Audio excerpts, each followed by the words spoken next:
los senos paranasales y órbitas,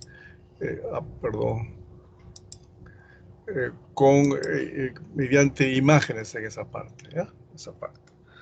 De la misma manera que la semana pasada es conocer, ¿no?, cuáles son las imágenes que nos permite apreciar la morfología de los senos paranasales y órbitas, ¿no? Principalmente en el plano anatómico normal, que es donde debemos conocer, ¿no?, cómo es la anatomía normal de los senos paranasales según el tipo de imagen que usamos para estudiar. Vamos a empezar revisando en relación a los senos paranasales. Como siempre hemos comentado, hay que recordar la anatomía.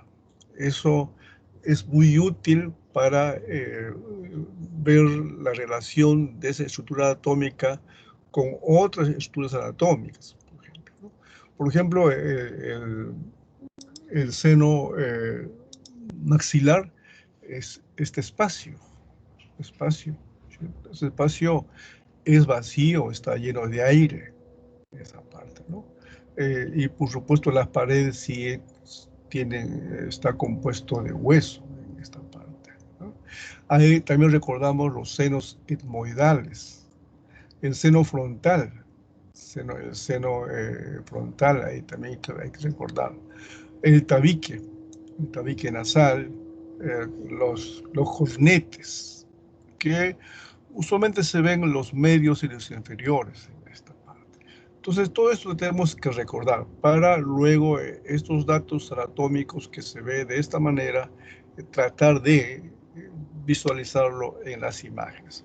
Bueno, aquí básicamente para ver con mayor nitidez toda la forma como se aprecia las celdas etmoidales, ¿no? Cómo se aprecia eso es para ver los senos frontales en esta parte, ¿no? Y también recordar que los senos los maxilares, etmoidales, no están aislados, sino están cerca a la órbita, normalmente, esa parte. Para estudiar senos paranasales tenemos la radiografía convencional, tenemos la tomografía y ahora también es de mucha ayuda el estudio con resonancia magnética en esta parte. Estas son las proyecciones clásicas, usuales que tenemos cuando queremos estudiar mediante radiografías los senos paranasales. Esta es, por ejemplo, la que se llama la proyección de Caldwell, ¿no?, donde me permite ver a mí la morfología de ambos senos frontales. También lo voy a ver bastante bien las celdillas etmoidales en esa parte, ¿no? Etmoidales. Como hemos repetido la semana pasada, este es el borde del hueso petroso, y esta imagen tubular corresponde a conducto auditivo interno. Son las fosas nasales. Algo se ve aquí, radio opaco, tenue, lo que correspondería a la zona de los cornetes. Otra proyección que es muy útil es el lateral, esa parte. Ahí vemos la forma de la silla turca, y todo este espacio radiolúcido corresponde al seno esfenoidal. ¿Y por qué se ve radiolúcido? Porque en todos ellos hay aire, normalmente hay aire, y el aire se ve radiolúcido en la radiografía en esta parte, ¿no? Esto es muy útil para ver el seno esfenoidal en esta parte.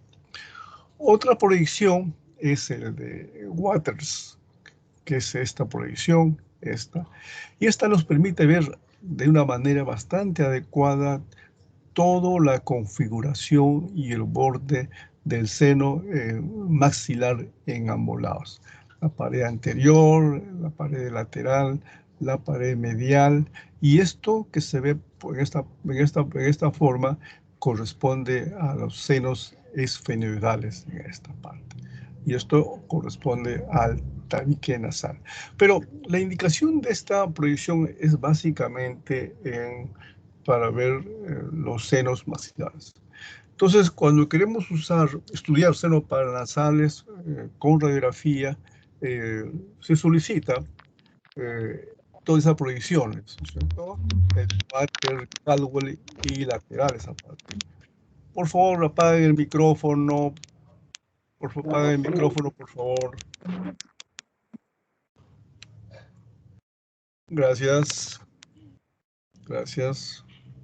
Eso es en cuanto se refiere a la radiografía, que es, por supuesto, aquí hay un esquema donde ustedes pueden usar para complementar todas las partes que se aprecia en la proyección de Watt. Y aquí les muestro un estudio, ¿no?, de un paciente que le hacen su estudio de senos paranasales en esta parte. Esto es la posición de Water, donde se ve de esta forma el seno maxilar, se ve el seno maxilar, pero también a veces se puede ver los senos frontales, como se ve aquí. Senos frontales radiolúcidos, porque dentro de ellos se mantiene el aire en esa parte. La otra incidencia, la otra proyección es el de Caldwell, ¿verdad? Esto es para ver principalmente los senos frontales, se ve esa parte. Algo se insinúa a los etmoidales, el tabique nasal. Estas imágenes radiopacas así ovaladas corresponden a los cornetes inferiores y esto al cornete medio. Cornete medio y cornete. Bueno, aquí sí no se distingue muy bien el seno maxilar porque se superpone con los huesos de área temporal en esa parte. Entonces, de esta forma, ¿cómo nosotros evaluamos los senos paranasales usando la radiografía? Esa parte. Pero también tenemos la tomografía, que es esta. Por supuesto, la tomografía tenemos mucho más alcance, tenemos mucho mayor capacidad de visualizar los senos maxilares. Igual, el seno maxilar, ¿cierto? Este es el seno maxilar, los senos etmoidales, maxilar y etmoidales. Como se ve aquí, son hipodensos porque el aire en la tomografía es hipodenso. El cornete inferior de este lado, el cornete inferior de este lado. Pero la tomografía además nos permite apreciar los diferentes puntos de entrada, por ejemplo, el osteo. Cuando esto se obstruye, por supuesto, aquí se acumula la secreción y puede producir un problema inflamatorio. Entonces, esto nos permite ver esa parte. Por ejemplo, la entrada del cornete medio, todo eso nos permite, y la entrada también al seno etmoidal. Entonces, con la tomografía, además de revisar los senos, también podemos revisar los diferentes conductos que sirven de drenaje y que deben estar de esta manera totalmente libres, ¿no? Eso así debería verse, por supuesto, en esa parte. Y por supuesto aquí también está el tabique nasal. Entonces la tomografía nos ofrece mayor información en esta parte. Bien, y esto es un esquema para que ustedes puedan después complementar haciendo la relación de las imágenes con el número. Y aquí les muestro de manera general, ¿no? Esto, por ejemplo, es un estudio de senos maxilares con tomografía en un plano coronal, coronal, desde la parte anterior hasta la parte posterior. En la parte posterior se ve estos son los senos esfenoidales, entonces los senos esfenoidales, esta es la fosa nasofaringea, un poco hacia adelante, la parte posterior de los senos maxilares. Esto corresponde a los cornetes medios e inferiores.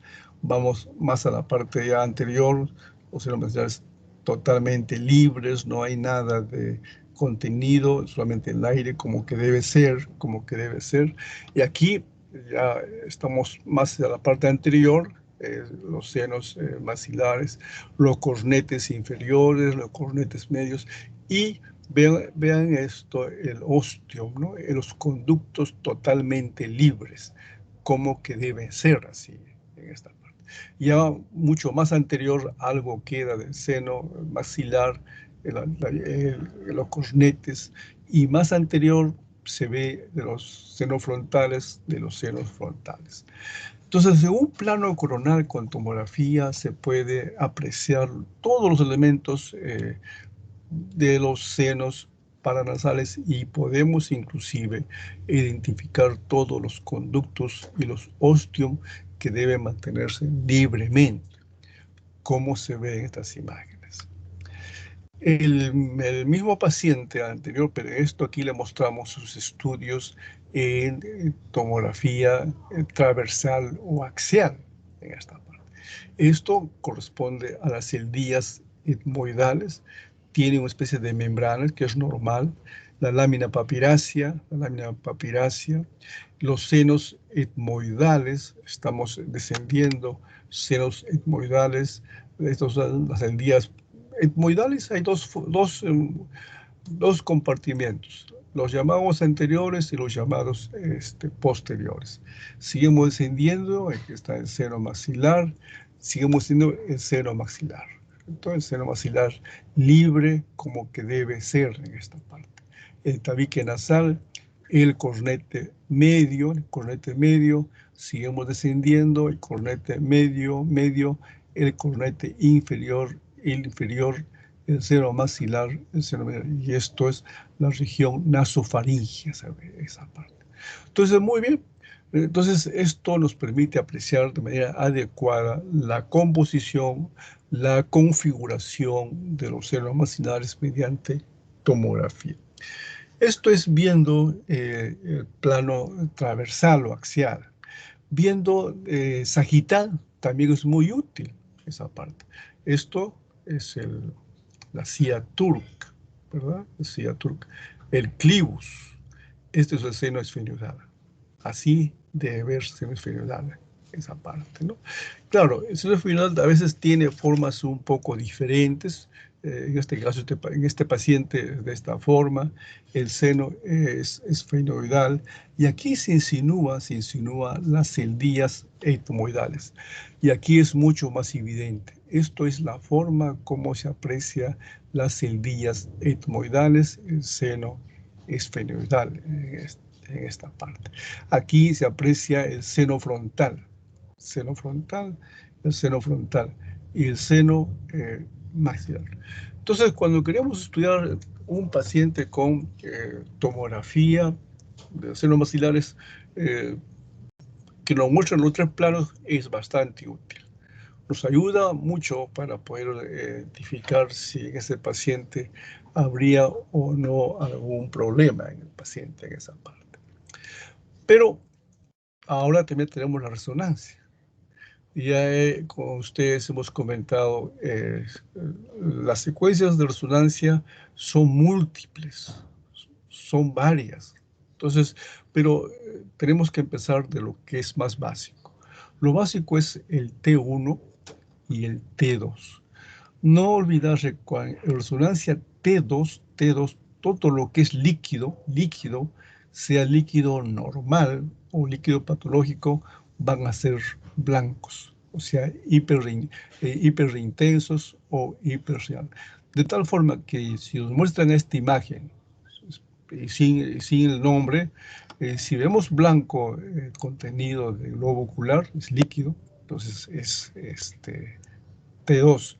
Y además aquí en el cerebro se ve blanco en el espacio de los surcos. Y en los surcos se encuentra pues el líquido cefalorraquídeo, que también es blanco. Entonces, por todo esto es el T2.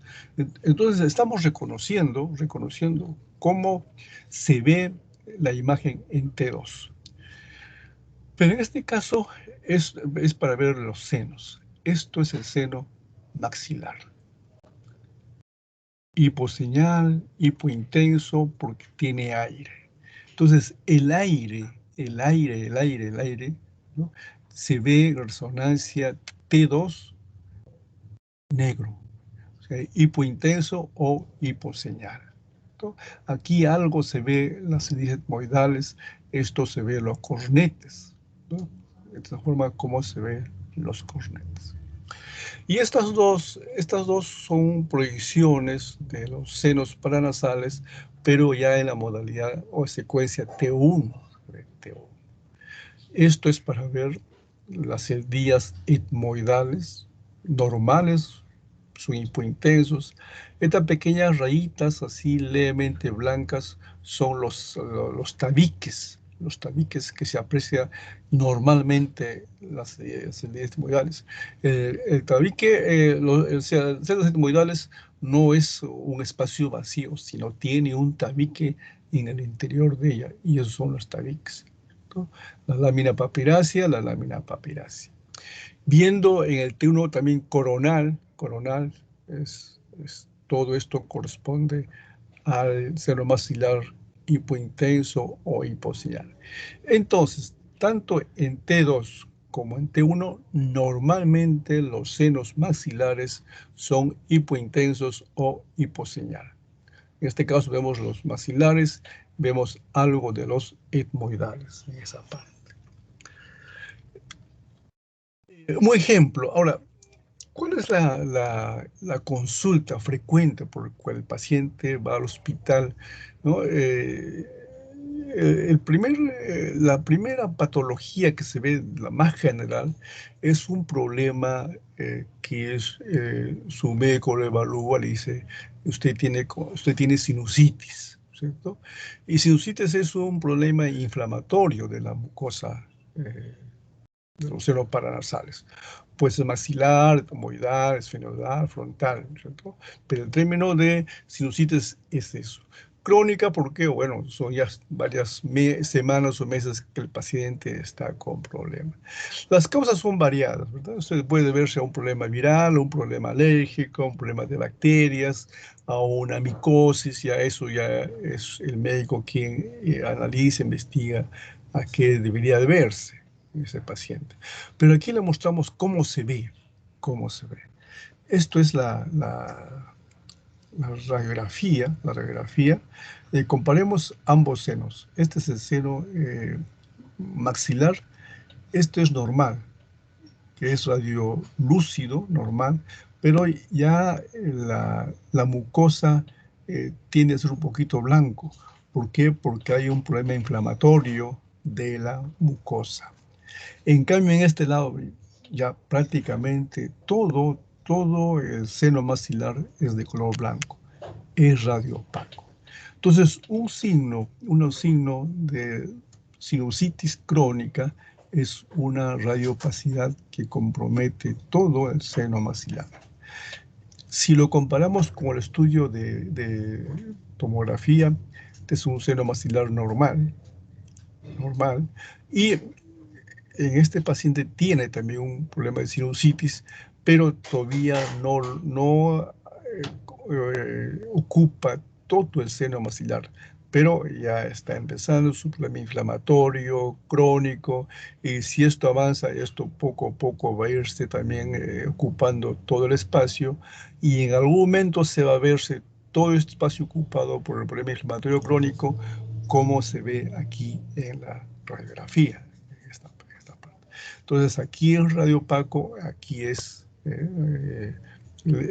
hiperdenso en relación al aire, sería esta parte. Esto es uno de los principales motivos por el cual el paciente va al hospital y su médico le diagnostica sinusitis. Entonces, con las imágenes tenemos nosotros que opinar en qué lugar está el problema inflamatorio en este paciente. Una tomografía de un paciente que sufre un traumatismo frontonasal. ir al hospital con una molestia, pero después ya de muchas semanas y tienen problemas para respirar. Son los senos etmoidales, perdón, esfenoidales, etmoidales, y esos tabiques que deberían ser de esta forma el tabique, aquí este tabique empezó a engrosarse en este lado. Entonces hay un problema ya inflamatorio, hay una sinusitis. Y en este lado también, ¿cierto? Mucho más evidente el engrosamiento de los tabiques en este lado, esa parte. Un poco más arriba se ve, así se ven las sentencias normales, tienen tabiques, eso es normal. El tabique se ve de esta forma, eso es normal. La lámina papirácea, se deja ver. Pero aquí también se ve y hay engrosamiento, imagen hiperdensa de los tabiques que empieza a engrosarse. El uso de la radiografía o tomografía va a depender del cuadro clínico, ¿no? Por ejemplo, este paciente, como refiere que tuvo hace varias semanas un golpe, es la región frontonasal, y a partir de ahí empieza su problema, que es dificultad respiratoria. Entonces, la tomografía, si ustedes observan, este borde es continuo, este borde en la región nasoorbitaria. Pero en cambio acá no, se aprecia una solución de continuidad, que hay una abertura, ¿cierto? Aquí es evidente la abertura en este paciente. Entonces, en este paciente, por ejemplo, que no tuvo nunca problemas de sinusitis, de pronto está haciendo un cuadro ahora de problema nasal, es porque aquí había este caso de fractura. Tal vez si a este paciente le pidieron una radiografía, tal vez no lo hubiesen detectado esto, hubiese pasado desapercibido en la radiografía.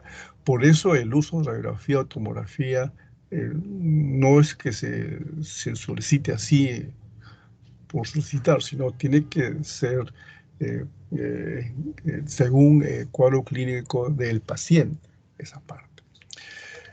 Otro paciente, ¿cierto? Que solamente tiene nomás un problema en el maxilar de un solo lado. Esto es las celdillas etmoidales, el suelo maxilar completamente aquí libre, sus paredes se dibujan muy bien, pero en este lado no. Aquí hay un aumento, un crecimiento, una hipertrofia de la mucosa del maxilar en este lado, esa parte. Sinusitis crónica. Pero además está asociado a, eh, a la hipertrofia del cornete, está asociado acá. Pero pero un detalle más. En este lado, por ejemplo, que estamos viendo, este es el cornete inferior, es normal. Y todo este trayecto mantiene este diámetro y se mantiene el diámetro casi normal.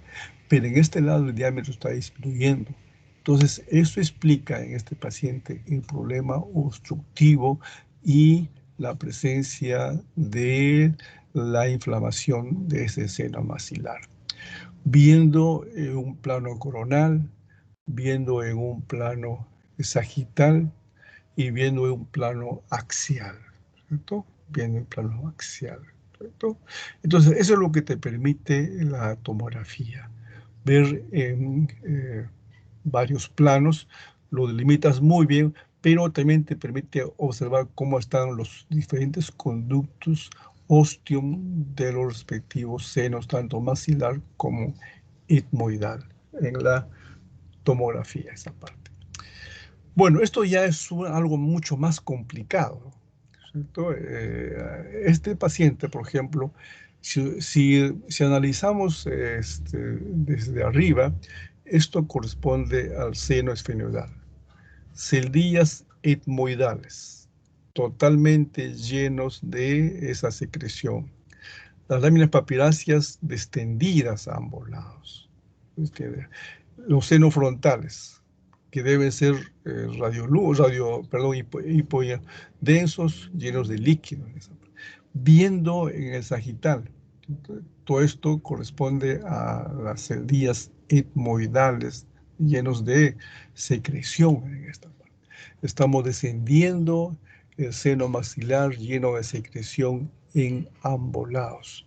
Seguimos descendiendo el seno maxilar lleno de secreción en ambos lados. Y aquí el pasaje está obstruido, ¿no? por la secreción en esta parte. Viendo en coronal, totalmente ambos senos maxilares están comprometidos, las celdillas etmoidales comprometidas, algo aquí se mantiene viable, los senos frontales totalmente comprometidas. El coronete inferior igual comprometido. Entonces, cuando uno ve en un paciente con compromiso inflamatorio de los senos de todos ellos, esfenoidal, etmoidal, frontal y maxilar, se llama pansinusitis. Pan es todo, todo. Claro, la idea no es llegar a esto, ¿no? Sino la idea es que el paciente no debe llegar a este extremo porque, vean ustedes, el paciente debe tener una dificultad respiratoria, pero terrible, este paciente, con todo ese compromiso en esa parte. Otro detalle, esto aprovechamos, en algunas personas a veces el seno maxilar puede tener un tabique, como se ve en esto. Claro, en la mayoría es un solo espacio en la mayoría de personas, pero hay lo que se denomina variantes anatómicas. Por ejemplo, en este caso, todo esto es seno maxilar, pero aquí tiene un tabique. Probablemente en algún momento tiene comunicación, pero en este corte se ve como si fuesen independientes en esta parte. Eso es cuando hay compromiso de todo lo que se llama los senos maxilares aparte. A veces encontramos esto, seno maxilar de un paciente normal, lleno de aire, y aquí se ve una imagen isodenso, ovalado, de bordes bien definidos, ¿no? En la base del seno maxilar izquierdo, viendo en sagital, igual se mantiene es homogéneo, el borde bien definido. Viendo axial, igual es como si fuese una uva, ¿verdad? Como si fuese una uva, se mantiene de esa manera. Cuando uno ve esta imagen, hay dos opciones. Dos opciones. O es un pólipo, o es un pólipo, o es un quiste de retención.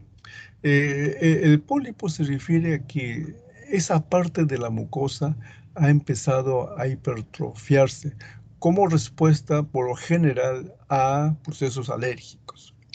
Pero en cambio, cuando pensamos quiste de retención, se refiere a que ahí se ha ido lentamente acumulando mucosa ocerosa, esa parte. Entonces, a veces es difícil de diferenciar.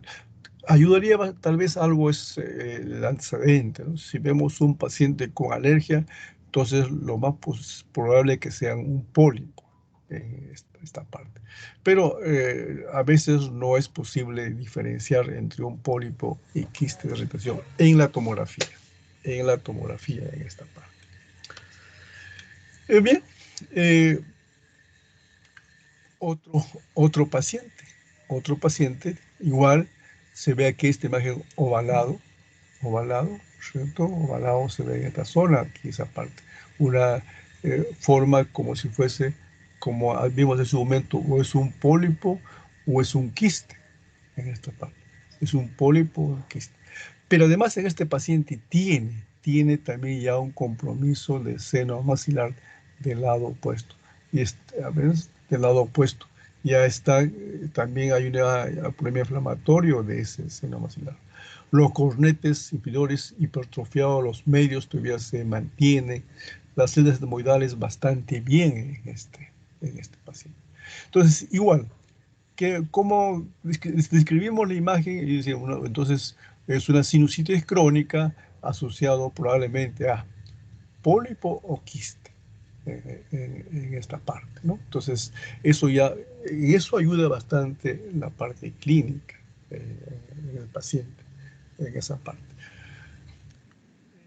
Y esto ahora, si uno hace un estudio de resonancia, ¿cierto? Como les mostré hace un momento, esto es resonancia en T2 y esto es en T1. En T1 hemos mencionado que el seno siempre es hipointenso, como se ve acá, ¿cierto? Es hipointenso, normalmente. Pero en este seno de aquí, esto es hipointenso, pero aquí se ve una imagen ovalada, Levemente sería una imagen ovalada que es hiperintenso en relación al aire, ¿no? O sería hipointenso en relación al cornete. Entonces, así se ve en T1. Cuando hacemos en T2 esa imagen es blanco, brilla esa imagen. Recuerden que comentemos hace un momento. En T2, tanto el líquido normal de nuestro organismo como el líquido patológico se ve blanco, se ve hiperintenso o hiperseñal. Entonces, si en este paciente estoy viendo esta imagen de esta señal en T1 y cuando esta imagen lo observo en el T2, entonces me está indicando que esto tiene líquido, tiene gran cantidad de líquido.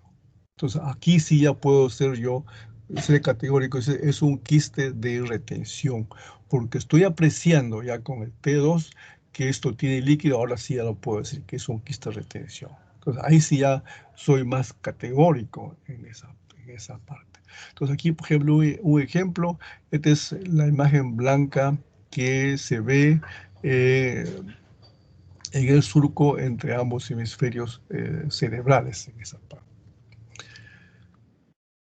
Y esto, otro paciente, ¿cierto? Para verificar que corresponde a un quiste de retención.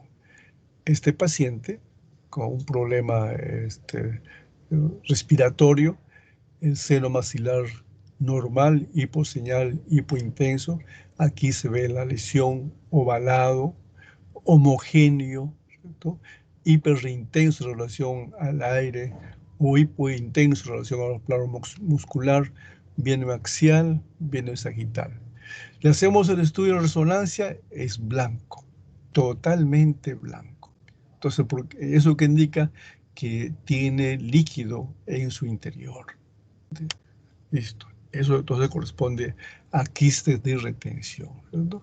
Pero claro, por supuesto, no es usual solicitar un estudio de resonancia para ver si es quiste de retención, no, eso no es usual.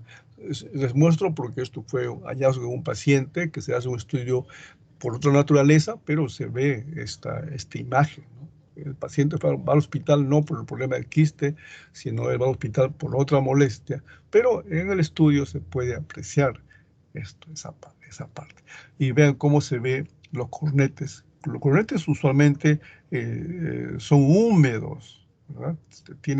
Son húmedos, por eso que se ve aquí levemente hiperintenso, pero no tanto como el acúmulo de líquido en esta parte. A veces hay este tipo de lesión,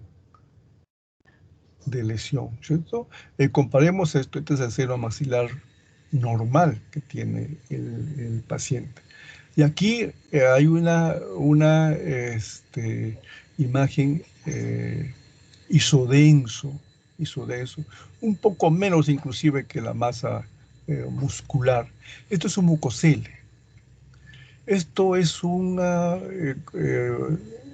progresivo acúmulo de secreción mucosa, lentamente se va acumulando porque el drenaje de ese seno maxilar se ha obstruido. Entonces esto va lentamente acumulándose, pero en una parte del seno maxilar o en todo el seno, en este caso de todo el seno maxilar. Y como ese líquido se va acumulándose, entonces va moldeando, va remodelando la forma del seno la pared supramaxilar.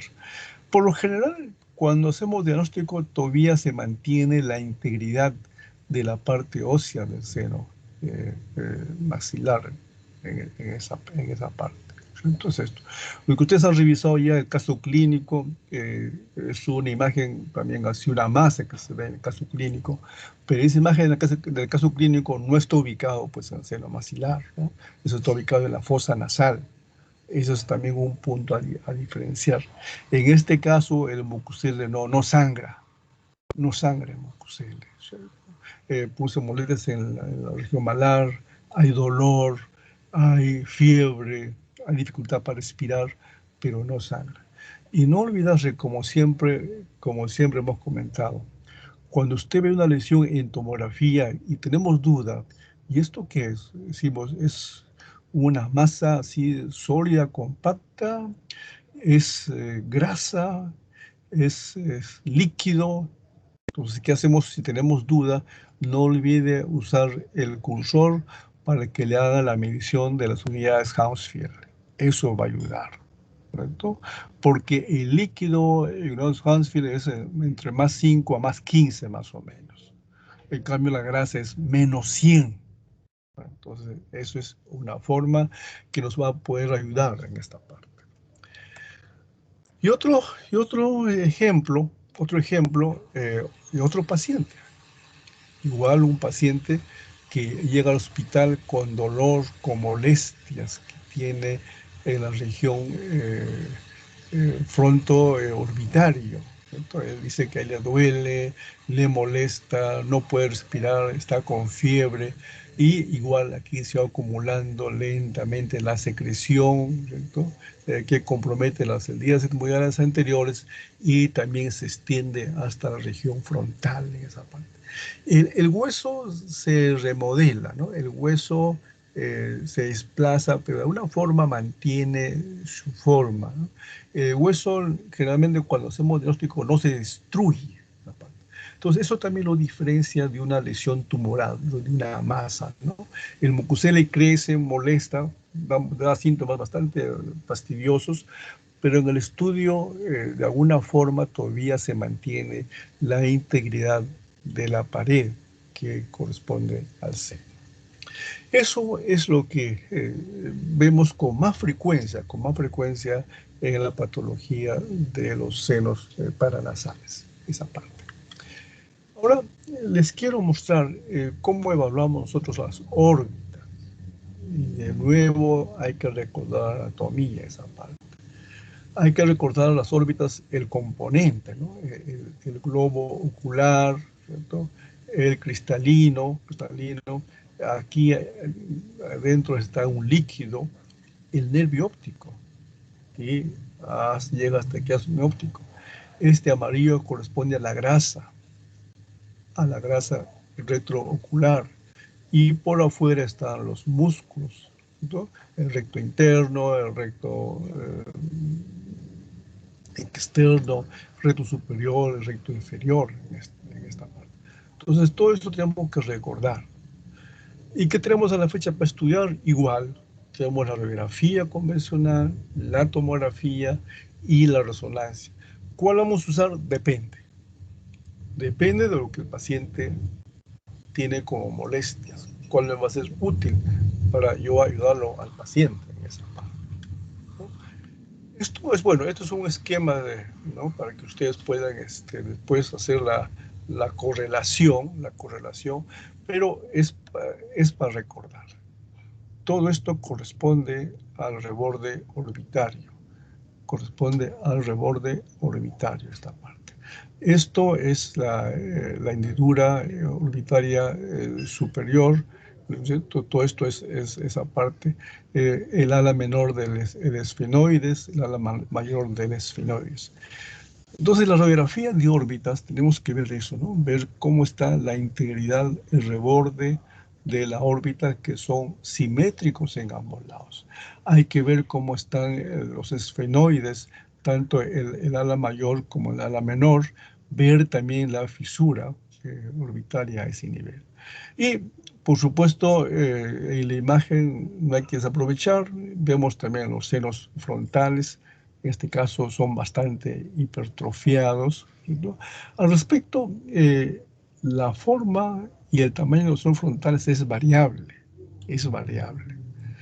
Hay pacientes que tienen, como este caso, bastante prominentes y otros pacientes que tienen bien pequeñitos senos frontales, esa parte. Los senos etmoidales, los maxilares, el tabique nasal, los cornetes en esta parte, ¿no? Entonces, esto es para que ustedes después puedan hacer la correlación, primero viendo el listado, después, por supuesto, siempre el listado, ¿no es cierto? Esto es usando la radiografía. Pero también tenemos la otra opción, es si nosotros queremos ver muy bien la estructura ósea de la órbita, usamos pues la tomografía en 3D, ¿no? Que es en 3D. Por supuesto se ve muy bien esa parte, ¿no? El reborde orbitario, ¿cierto? La sutura frontomalar se ve en ambos lados, se ve la hendidura esfenoidal, alómeros esfenoides, se ve esa parte. Y la tomografía también nos permite ver esto, estas pequeñas orificios que corresponde al nervio orbitario, se ve esa parte, ¿no? No quiere ver.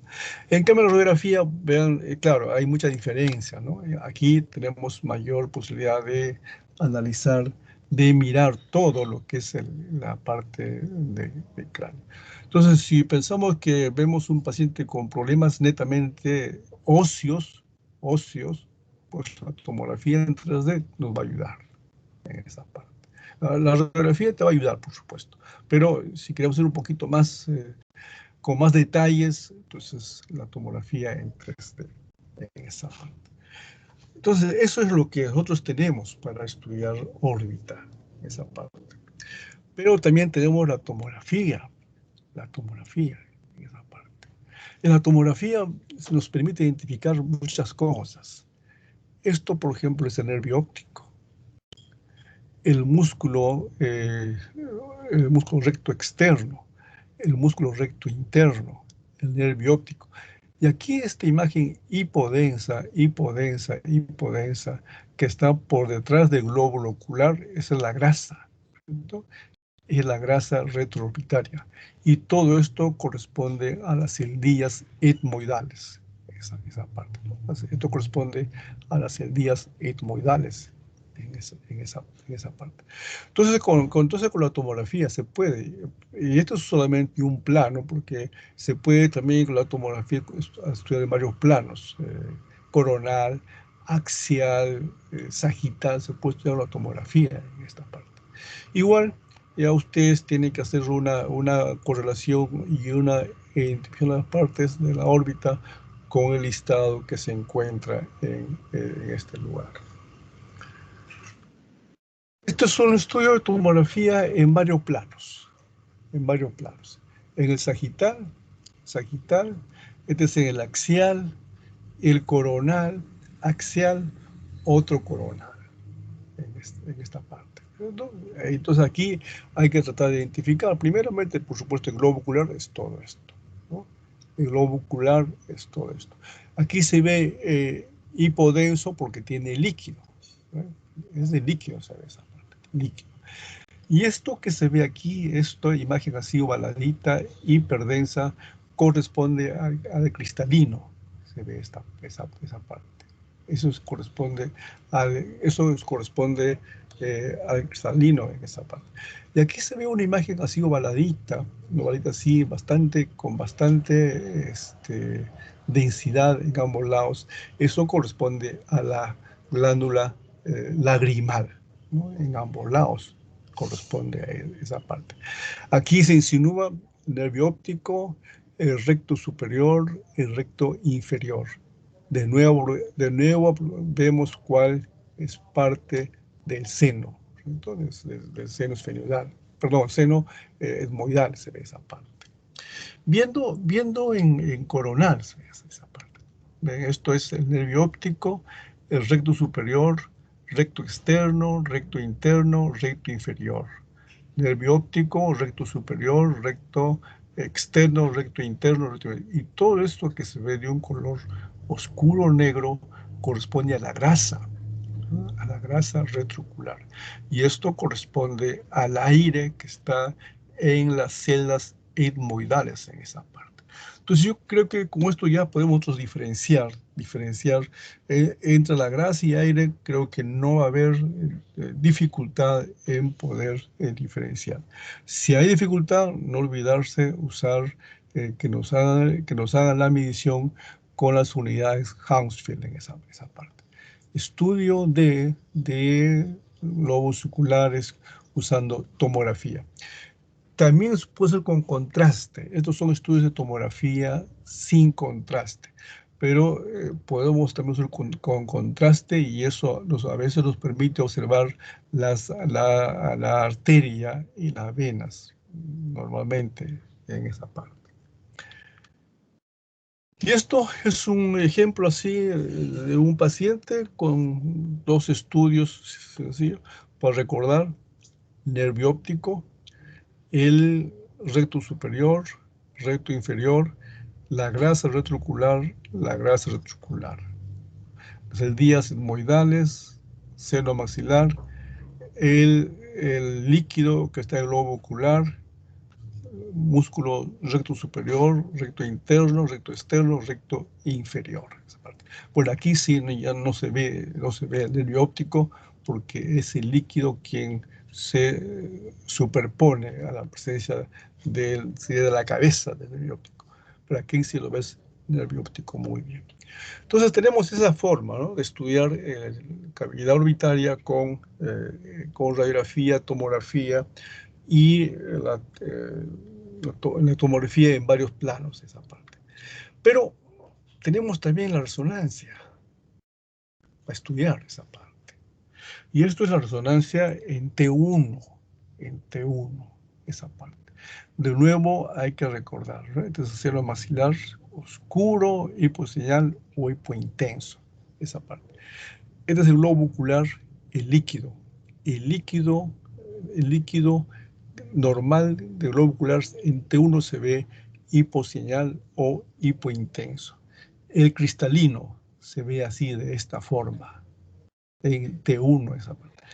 El nervio óptico, se puede ver el nervio óptico tanto en la porción intraorbitaria, en el agujero óptico, y también cuando ya está dirigiéndose para formar el quiasma óptico. Entonces, si usted, por ejemplo, quiere evaluar el nervio óptico en toda su extensión, le va a ser muy útil solicitar la resonancia en esa parte, ¿cierto? Igual aquí, esto todo corresponde al nervio óptico. El músculo recto superior, el recto inferior. Y esto corresponde a la masa, corresponde a la grasa retroocular. O sea, así se ve de esta forma la grasa que se encuentra por detrás del globo ocular en T1. Así se ve, ¿cierto? Un poco heterogéneo entre hiposeñal e hiperseñal se ve la grasa en esta parte. Eso es en T1 se ve de esa forma, esa parte. Bueno, también tenemos T2. Este es el T2. El T2. De nuevo, como hemos mencionado, en el T2, todo lo que es líquido, sea líquido patológico o líquido normal, va a ser blanco. Va a ser blanco, va a ser blanco, va a ser blanco. Cuando veamos una imagen en resonancia y estamos viendo el líquido normal de esa estructura corporal, es T2. O estamos viendo una patología que contiene líquido, es T2 en esta parte. Esto es un estudio de resonancia en T2. Este es el líquido, cómo se ve dentro del globo ocular. Esto corresponde a la forma como se ve el cristalino. Así se ve el nervio óptico.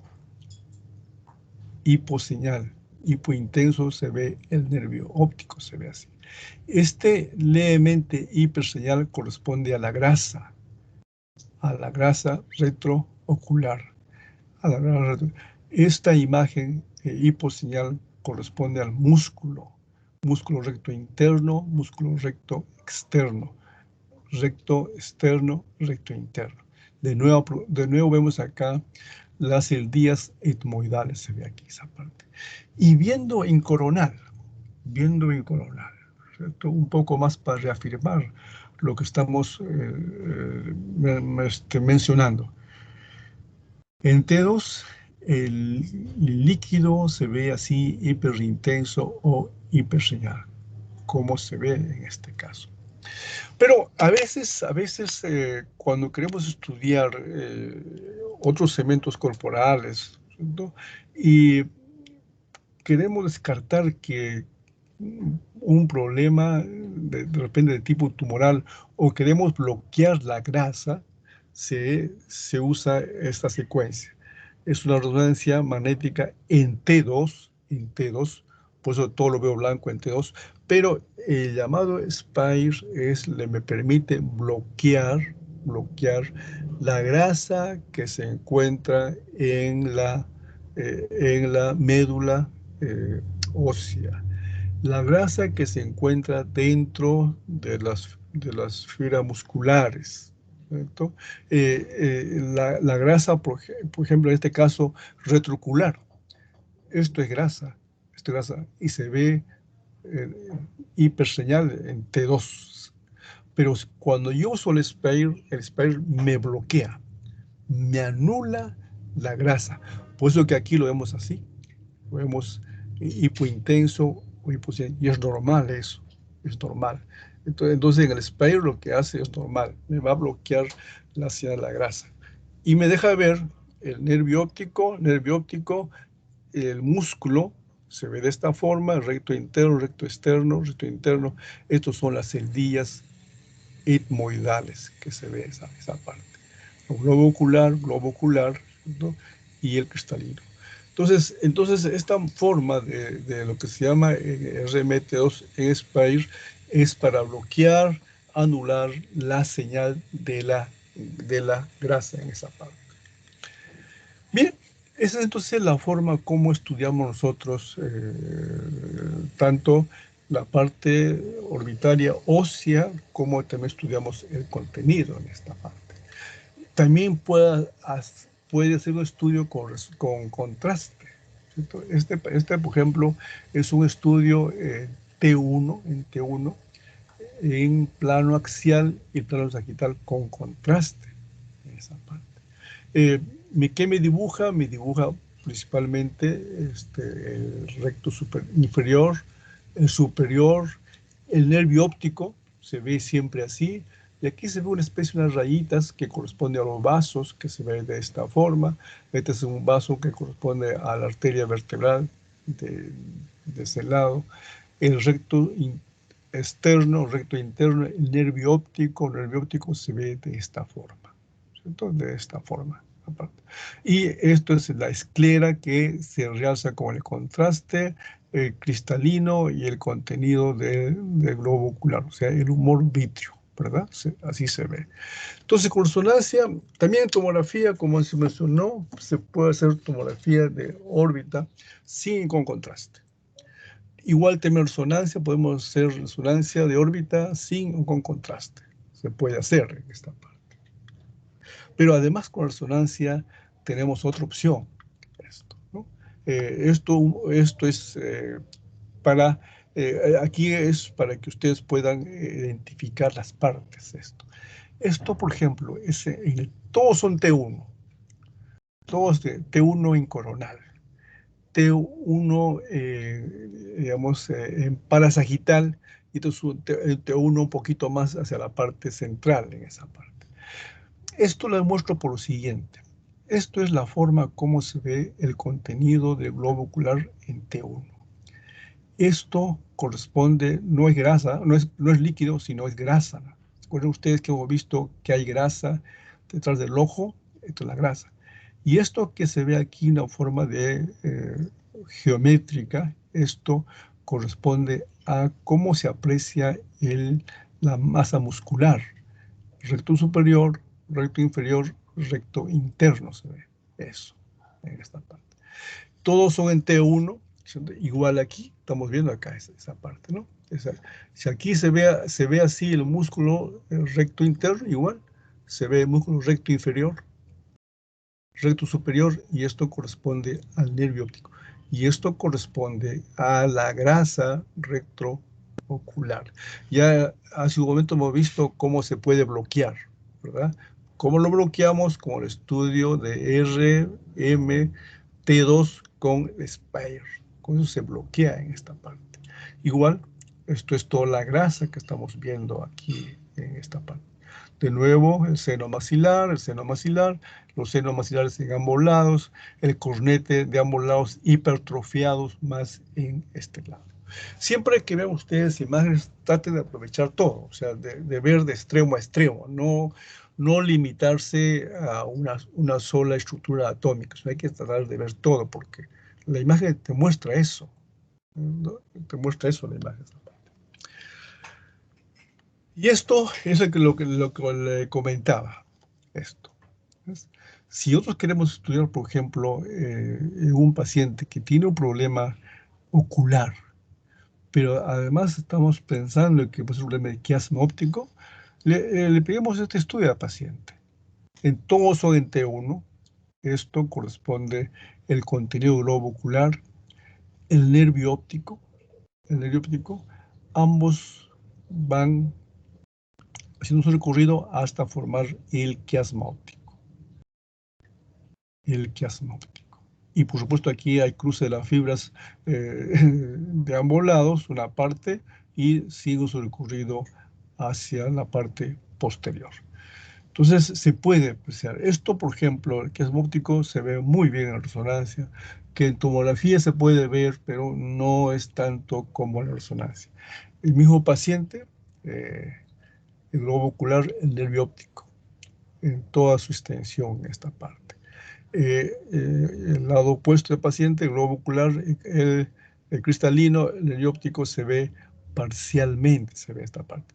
Esto corresponde a la hipófisis, Eso ya, como ustedes hemos comentado, ¿no? La hipófisis tiene dos porciones, la neurohipófisis y la adenohipófisis. ¿Por qué se ve la neurohipófisis así hiperintenso en T1? En cambio, la adenohipófisis se ve hiposeñal o hipointenso. La neurohipófisis se ve de esta forma, ¿verdad? Eso también tenemos que revisar cuál es la explicación de la hipófisis que se ve de esa naturaleza en esa parte.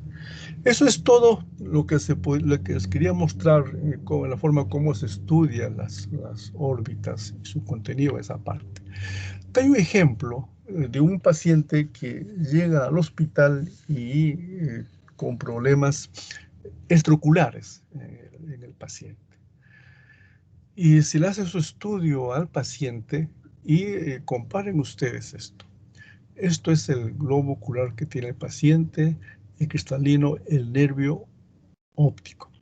Y esto es un incremento de volumen del recto inferior, del recto superior.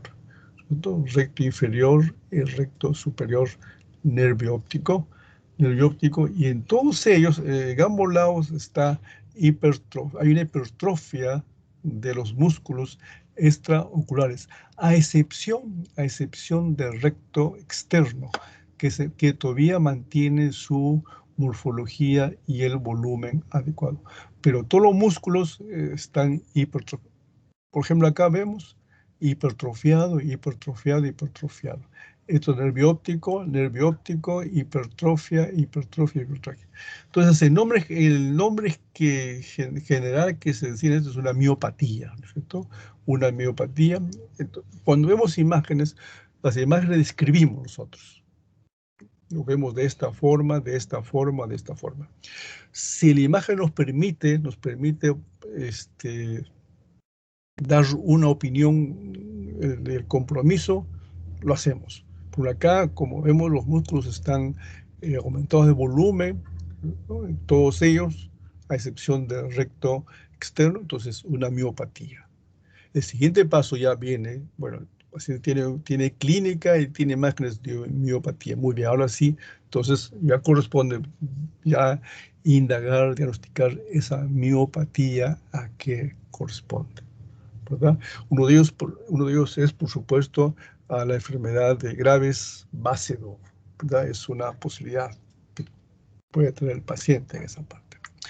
Eso es lo que les quería mostrar, básicamente, cómo nosotros evaluamos las imágenes, cómo evaluamos los senos paranasales y órbitas desde un punto de vista de anatomía normal. ¿Preguntas, comentarios?